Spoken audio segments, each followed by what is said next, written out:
while scoring 60 points for the fourth time in his career during Wednesday's 134-124 win over the Utah Jazz. Portland Trail Blazers guard Damian Lillard made history with his efficiency. Lillard needed just 29 shot attempts and 10 free throw attempts to score 60, putting him in elite company. Just two other players, Karl Malone with 26 in 1990 and James Harden with 24 in 2019, have reached 60 points on fewer shot attempts, but both scored a high percentage of their points at the foul line, taking 23 free throws apiece. Meanwhile, only one player to score 60, Rick Barry in 1974, with 5, has done so with fewer than 10 free throw attempts. Because of those limited opportunities, Lillard posted the highest true shooting percentage, a measure of combined efficiency on shot attempts and free throws, ever in a 60-point game. .898. That was incredible, man, Blazers coach Chauncey Billups said. You don't get to see that very often, to be that efficient. For a guy to score 60 points and only 10 free throws and make 9 of them, you're thinking either this dude has an absurd amount of threes. It was just incredible how efficient he was. Indeed, Lillard made 9 three-pointers, tied for second most ever in a 60-point game behind his own total of 11 in January 2020. He shot 72% overall from the field, 21 of 29, 6th best in a 60-point game. Since he doesn't typically check his phone until he leaves the arena, Lillard was unaware his 60-point night was historic until he was told about it by media post-game. It's the most efficient 60-point game ever, for real. Lillard said. That's crazy. I didn't know that. I'm just sitting here thinking I had a shot at the end of the shot clock from half court toward the end that I shot. It probably would have been a little bit better.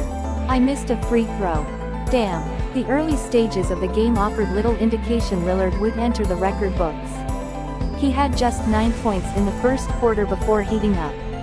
Lillard scored 17 points in the second quarter and was at 30 for the game when he exploded late in the third period.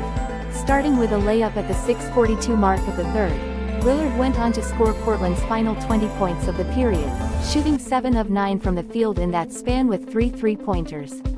According to ESPN Stats and Information, he was the third player this season to score 20 consecutive points for his team, as well as just the second, along with the Suns' Devin Booker, to reach 50 points through 3 quarters.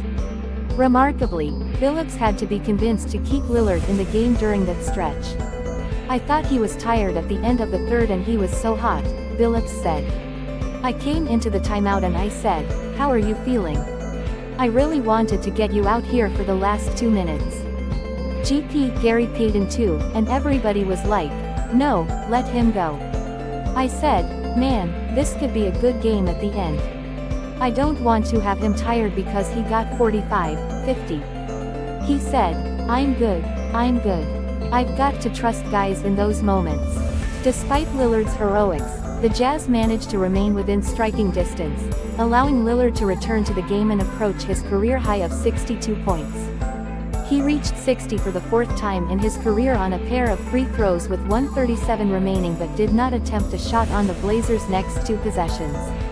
That's when Billups reminded him of the stakes. That's the only reason I kept him in the game, Billups said. I would have got him out. I told him when I pulled him over. I said, bro, what are you doing? We're running the same play. I'm trying to get you your career high. He looked at me and said, okay, I'll get it. Bro, I would have got you out and got you the standing O you deserve. That just speaks to who he is. He wasn't even thinking about that. On the ensuing Portland trip down court, Lillard shot a deep three-pointer before Utah could double-team him, but it missed.